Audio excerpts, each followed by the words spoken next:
Good morning to one and all. I'm Prem Kumar Patle from KV number 1 Chindwara. Dear students, from today onwards we are going to start new chapter of economics, money and credit. And in this chapter, in this session, we will read about the barter system, double coincidence of wants, as well as we will focus on the functions of money and forms of money. We will see the money as a medium of exchange, and last we will focus on the deposits with banks, and in that we will see about a check. Dear students, money is very important for every person's life. हर एक व्यक्ति के जीवन में money का बहुत ही importance है, and that is very important to capture the element for the student.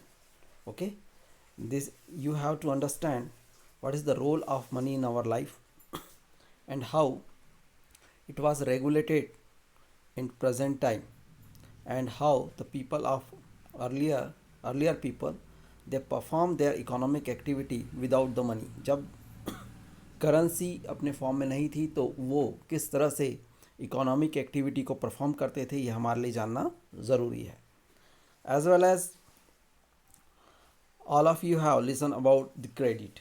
बच्चों, साख के बारे में आप सभी लोगों ने ज़रूर सुना होगा, which is a very crucial element in economic life, जिसका कि अपने एक आर्थिक जीवन में बहुत बड़ा महत्व है. So it is important to understand this concept. Okay, हमें इसको समझना भी बहुत ज़्यादा ज़रूरी है, because this you can understand the importance of this chapter.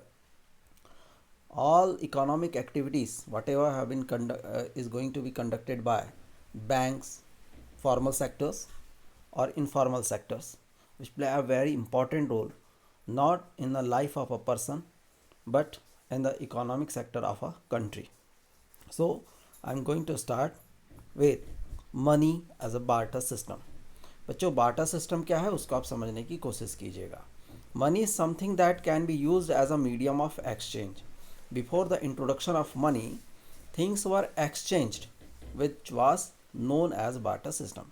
बच्चों, जब मनी नहीं हुआ करती थी, करेंसी नहीं थी अपने फॉर्म में, तो बार्टर सिस्टम अपने एग्जिस्टेंस में था, अपने अस्तित्व में था. इसमें जो गुड्स होता था, सामान होता था, उसकी अदला बदली की जाती थी. इस तरह से ये बार्टर सिस्टम जो है उसको, या कह लीजिए कि इकोनॉमिक एक्टिविटी को कंडक्ट किया जाता था. आप समझ गए होंगे कि मान लीजिए हमने कोई चीज़ को लेना है तो उस समय करेंसी, कॉइन, मनी ये तो सब होता नहीं था.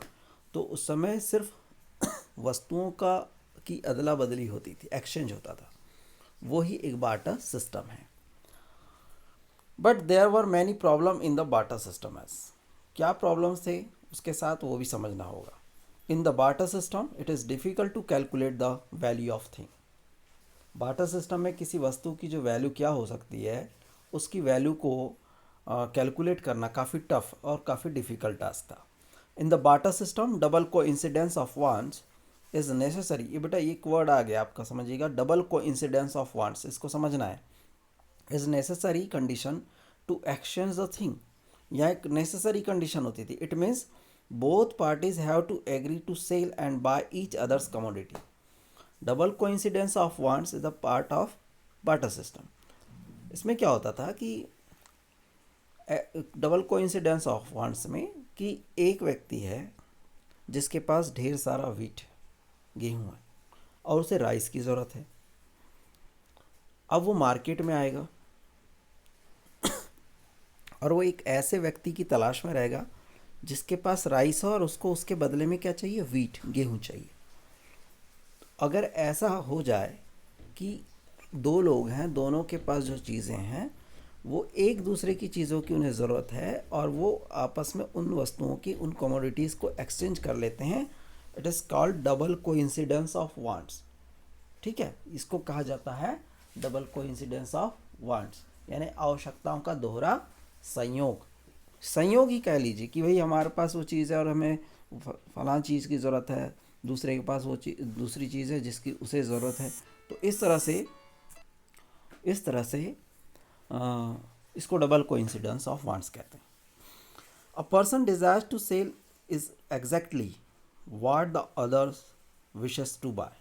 ओके, जो मैंने आपको अभी समझाया. It is very difficult to store और to carry the things over the time and distance.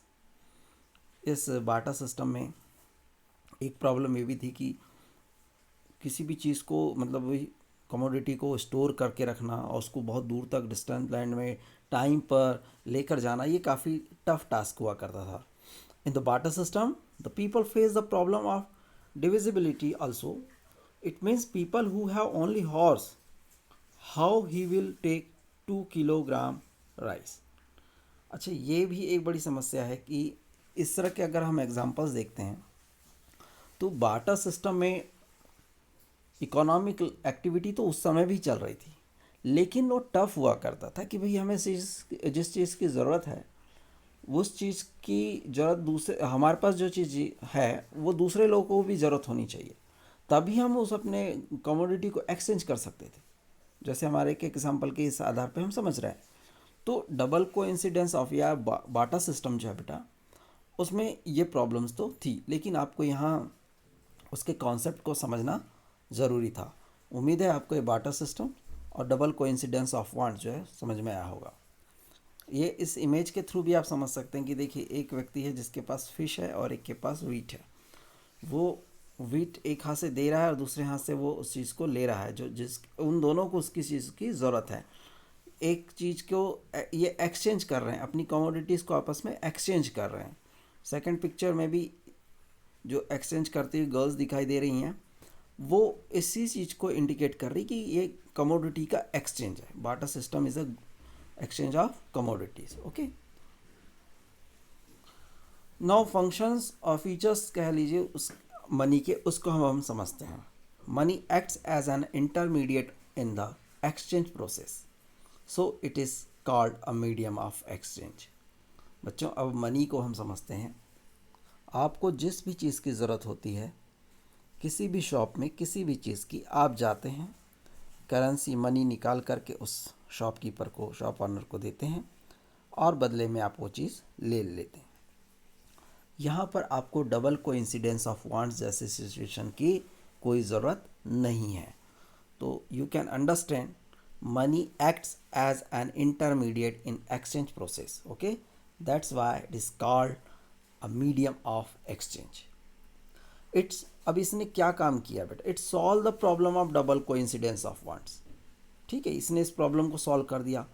Now we can calculate the value of thing. जो फीचर्स हैं मनी के, इसके फीचर्स में एक ये इम्पॉर्टेंट पार्ट ये होगा कि वो वैल्यू जो है थिंग्स की, मटेरियल की, वो वैल्यू उसमें कैलकुलेट करने में अब मनी ने हमारी हेल्प करना शुरू कर दिया. नहीं तो हमें हमारे पास कितनी ही वैल्यूएबल चीज़ें रही हो और हमें ज़रूरत एक छोटी सी चीज़ की भी हो, जैसे हॉर्स और 2 किलो राइस की कैलकुलेट कर रहे थे कि घोड़ा जिसके पास है और एक को घोड़े की ज़रूरत है और जिसके पास घोड़ा उसे 2 किलो राइस की ज़रूरत है, तो वो वहाँ कहाँ वो एक्सचेंज कर पाएगा. उस वैल्यू को क्या हम कैलकुलेट कर सकते थे बाटा सिस्टम में? नहीं कर सकते थे. मनी के यूज़ के आधार पर, मनी के हिसाब से हम जो है किसी भी कमोडिटी की थिंग्स की वैल्यू को कैलकुलेट कर सकते हैं. It is very easy to carry the money and we can also store it for many years. हम मनी को इजीली कहीं पर भी लेकर जा सकते हैं, जबकि बाटा सिस्टम में हमें किसी कमोडिटी को एक्सचेंज करना है, मान लीजिए वीट को करना है, तो बोरों में लाद करके गेहूं को लेकर जाना पड़ता था और उसके बदले में फिर वो कमोडिटी को, दूसरी चीज़ों को लेकर के आना पड़ता था. लेकिन आज आप मनी को as a medium of exchange use कर रहे हैं और उसके बदले में आप कोई भी चीज़ खरीद सकते हैं. अच्छा, इसको स्टोर करके भी काफ़ी समय तक रख सकते हैं, जबकि उस समय फूड ग्रेन्स या कैटल्स के थ्रू ही एक्सचेंज की प्रोसेस कंडक्ट की जाती थी. उनको स्टोर करके रखना, उनको संभाल कर रखना काफ़ी टफ टास्क था. And there is no problem of divisibility of in the money.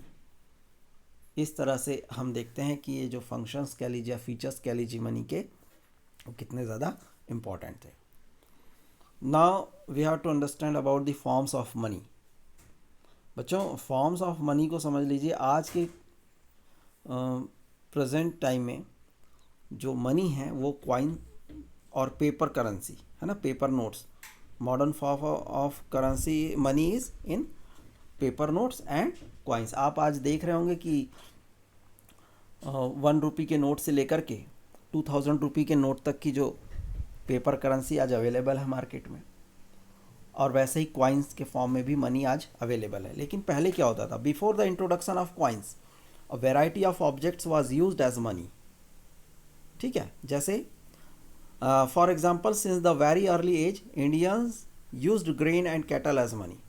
जैसा अभी हम बार्टर सिस्टम के थ्रू आपको जब एक्सप्लेन कर रहे तब बतलाया कि फूड ग्रेन्स और जो कैटल्स थे, जानवर, पशु, इनका इस्तेमाल ये एक्सचेंज प्रोसेस में कंडक्ट किया जाता था जब कॉइन्स या मनी इंट्रोड्यूस नहीं हुई थी। फिर उसके बाद क्या होता है? After came the use of metallic coins. उसके बाद में बेटा मेटालिक कॉइन्स आया, गोल्ड कॉइन्स आए, सिल्वर कॉइन्स आए, कॉपर कॉइन्स आए। ठीक है, हमारे इंडिया में सबसे पहले गोल्ड कॉइन को इंट्रोड्यूस करने वाले कुषाण रूलर्स थे, कुषाण शासक थे। ठीक है, फिर ये इस तरह से मेटालिक कॉइन्स जो है वो इंट्रोड्यूस हुए, इसका यूज़ हुआ। कई सारे जो डायनेस्टीज़ हमारे इंडिया में रूल किया उन्होंने गोल्ड, सिल्वर, कॉपर सभी प्रकार के कॉइन्स को उन्होंने लेकर आए।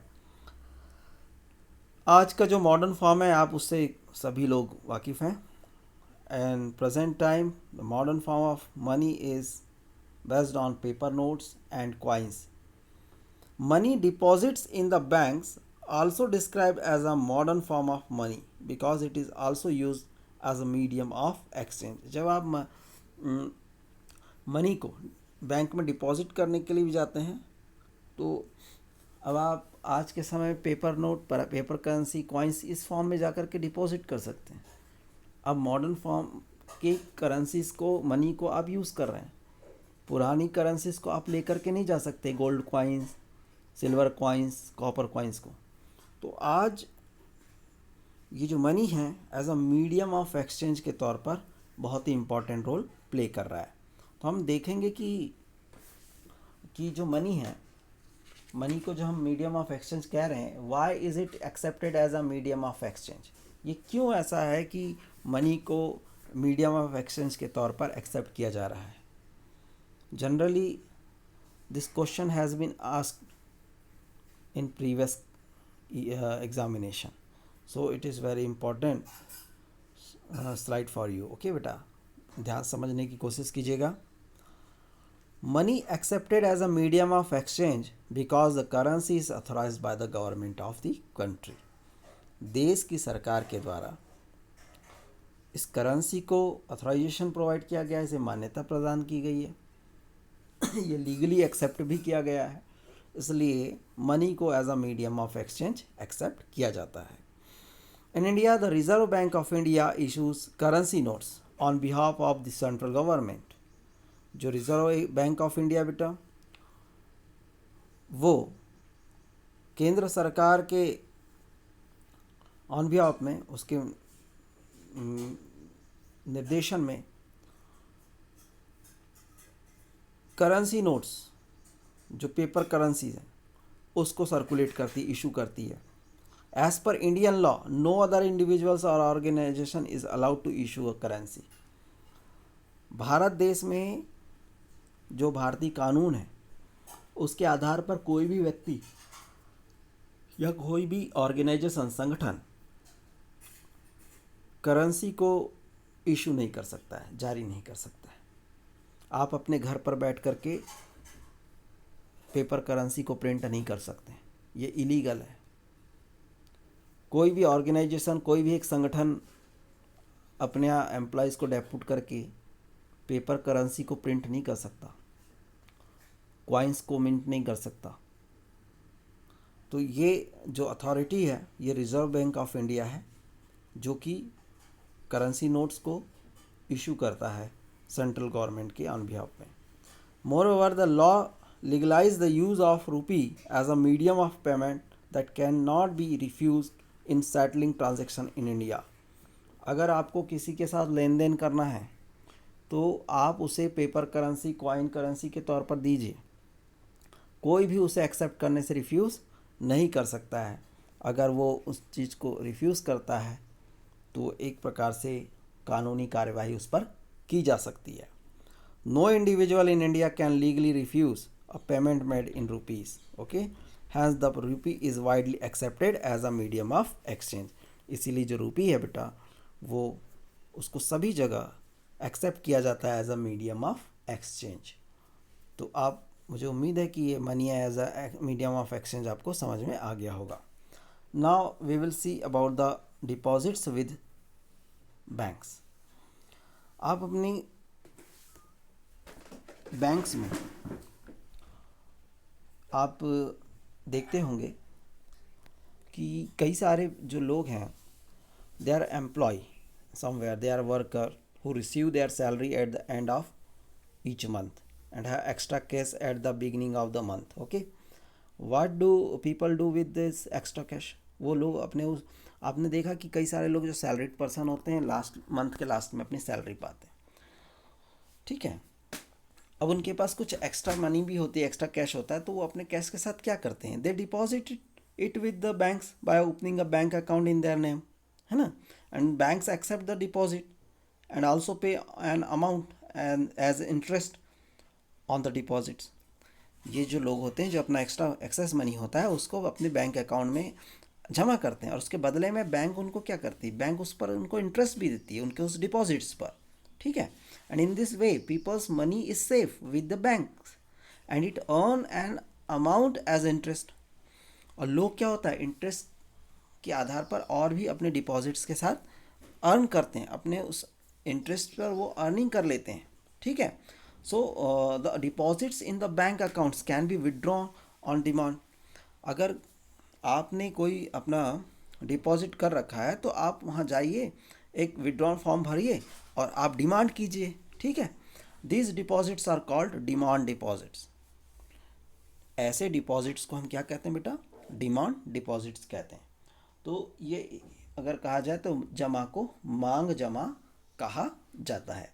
तो ये एक तरीका होता है जो लोग बैंक में अपने एक्स्ट्रा मनी को डिपॉजिट करते हैं और फिर जब ज़रूरत पड़ती है वो एक डिमांड विड्रॉ फॉर्म को फिल करते हैं और they demand for their deposit, that is called demand deposit. Demand deposit offer another interesting facility. In this facility, which lends is it is the essential characteristic of money. Okay बेटा, that is related to check. Cheque आप सभी बच्चों ने देखा होगा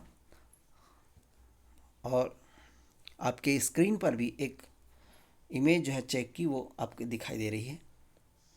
अ cheque is a paper, एक paper होता है बेटा, ये है ना, एक कागज़ के फॉर्म में होता है, कागज़ होता है। चेक ऐसे एक ऐसा कागज़ है जो बैंक को किसी व्यक्ति के खाते से चेक पर लिखे नाम के किसी दूसरे व्यक्ति को एक खास रकम का भुगतान करने का आदेश देता है, ठीक है। जैसे आप इस इमेज में देख रहे हैं कि एक व्यक्ति है जिसके सिग्नेचर दिखाई दे रही है, वहाँ एम सचिन दिखाई दे रहा है, वो एम साहिन दिख रहा है। साहिन जो है उसने प्रेम कुमार नाम के एक व्यक्ति को 57,000 रुपीज़ के नाम का जो है चेक इशू किया है। अब ये क्या आदेश कर रहा है, ये बैंक को क्या आदेश कर रहा है कि एम साहिन ये आदेश कर रहा है इस पेपर चेक के थ्रू, इस चेक के थ्रू ये आदेश कर रहा है कि मेरे अकाउंट से 57,000 रुपीज़ आप किसके नाम पर दे दें, प्रेम कुमार नाम के इस व्यक्ति के नाम पर आप ये पैसा जो है उसे दे दें। तो ये एक प्रकार का इंस्ट्रक्शन है, एक प्रकार का आदेश है कि आप इस पैसों का भुगतान इसके माध्यम से कर देंगे। तो a cheque is a paper instructing the bank to pay a specific amount from the person's account to the person in whose name the cheque has been issued. Cheque एक ऐसा कागज है जो बैंक को किसी व्यक्ति के खाते से चेक पर लिखे नाम के किसी दूसरे व्यक्ति को एक खास रकम का भुगतान करने का आदेश देता है।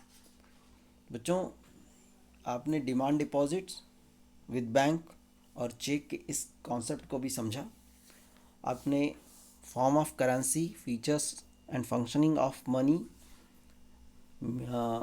money accepted as a medium of exchange, इन सभी कॉन्सेप्ट को इस वीडियो के थ्रू समझने की कोशिश की। अगर आपको कहीं कोई डाउट महसूस होती है, आप दिए गए वीडियो लिंक के जस्ट नीचे कमेंट बॉक्स में अपनी प्रॉब्लम्स मुझसे शेयर करेंगे। Thank you.